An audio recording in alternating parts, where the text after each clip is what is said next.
প্রধানমন্ত্রী গ্রামীণ আবাস যোজনা গরিবের মাথায় ছাদ দিতে মোদী সরকারের উদ্যোগ। সেই প্রকল্পে কোটি কোটি টাকার দুর্নীতির অভিযোগ তৃণমূল জমানায়। আবাসে দুর্নীতির ভূত ধরতে এবার কড়া পথে মুখ্যমন্ত্রী শুভেন্দু অধিকারীর সরকার।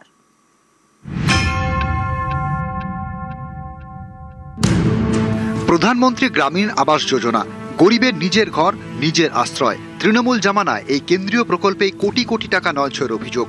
ঘরের টাকা নেতার পকেটে, কোথাও বারবার আবেদন করেও মেলেনি ঘর, কোথাও আবার পাকা বাড়ির মালিকের অ্যাকাউন্টে ঢুকেছে আবাসের টাকা। পালা বদলের পর আবাসের দুর্নীতি রুখতে কড়া বাংলার প্রথম বিজেপি সরকার। সর্ষের মধ্যে লুকিয়ে থাকা ভূত ধরতে একগুচ্ছ পদক্ষেপ মুখ্যমন্ত্রী শুভেন্দু অধিকারীর সরকারের। শুরু হচ্ছে সমীক্ষা।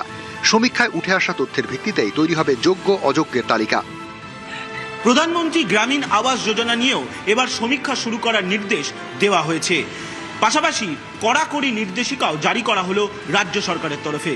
উদ্দেশ্য একটাই, যাতে যোগ্য উপভোক্তারাই প্রধানমন্ত্রী গ্রামীণ আবাস যোজনার মাধ্যমে বাড়ি পান। প্রধানমন্ত্রী গ্রামীণ আবাস যোজনায় অভিযোগের পাহাড়। অভিযোগ, এমন অনেকেই ঘর পেয়েছেন যারা ঘর পাওয়ার যোগ্য নন। যাদের মাথা গোঁজার ঠাঁই নেই তারা ঘর পাননি। আবাসের টাকা পাওয়া অযোগ্যদের চিহ্নিত করতেই এই সমীক্ষা। সমীক্ষার নাম আবাস প্লাস 2024। পাকা বাড়ি, বাড়িতে দুটির বেশি ঘর, 4 চাকা গাড়ি আছে, সরকারি চাকুরিজীবী পরিবার, আয়করদাতা, মাসে 15,000 টাকার বেশি আয়, এমন কেউই এই প্রকল্পের সুবিধা পাবেন না। সমীক্ষায় মহিলাদের অভাব গুরুত্ব দিয়ে দেখা হবে। বিশেষভাবে সক্ষম মহিলা প্রধান পরিবার, গৃহহীন, আদিবাসী পরিবারকে অগ্রাধিকার। অভিযোগ নিষ্পত্তির জন্য বিডিও, এসডিও ও ডিএম অফিসে কন্ট্রোল রুম। সমস্ত অভিযোগ 1 সপ্তাহের মধ্যে নিষ্পত্তি করতে হবে। 25শে জুনের মধ্যে সমীক্ষার কাজ শেষের নির্দেশ দিয়েছে পঞ্চায়েত দপ্তর। 20শে জুলাইয়ের মধ্যে অযোগ্য আবেদনকারীদের নাম বাতিল করা হবে।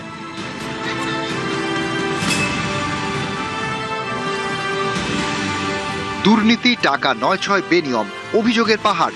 এর জেরে 2022 থেকে আবাস যোজনায় টাকা দেওয়া বন্ধ করে দেয় কেন্দ্রীয় সরকার। তখন বাংলার বাড়ি প্রকল্প চালু করে তৃণমূল সরকার। সেখানেও অভিযোগের পাহাড়। অভিযোগ, বাংলার বাড়ির টাকা ঢুকেছে নেতাদের পকেটে। এবার আতশ কাচের তলায় বাংলার বাড়ি প্রকল্প। বাংলার বাড়ির উপভোক্তাদের তালিকা যাচাইয়ের নির্দেশ মুখ্য সচিবের। কারচুপি ধরা পড়লে তালিকা থেকে বাদ দেওয়ার নির্দেশ। পঞ্চায়েত ও গ্রামোন্নয়ন দপ্তরকে কড়া নির্দেশ মুখ্য সচিবের। গরিবের আশ্রয়, মাথা গোঁজার ঠাঁই, সেই প্রকল্পে দুর্নীতি বরদাস্ত নয়। বাংলার বাড়ির টাকা নয়ছয় হয়েছে। দুর্নীতি ও স্বজন পোষণের অভিযোগ উঠেছে। তৃণমূল কংগ্রেস সরকারের সময় দেওয়া লক্ষ লক্ষ বাংলার বাড়ির উপভোক্তাদের তালিকা ফের যাচাই করার নির্দেশ দিলেন রাজ্যের মুখ্য সচিব মনোজ কুমার আগরওয়াল। মূলত সেই তালিকায় যারা উপভোক্তা হিসেবে পাওয়ার যোগ্য নন, তারা পেয়ে থাকলেও আইনানুগ পদক্ষেপ করবে রাজ্য সরকার, তেমনটাই সূত্র মারফত খবর। ক্যামেরায় খোকন দাসের সঙ্গে সোমরাজ বন্দ্যোপাধ্যায়, নিউজ 18 বাংলা, কলকাতা।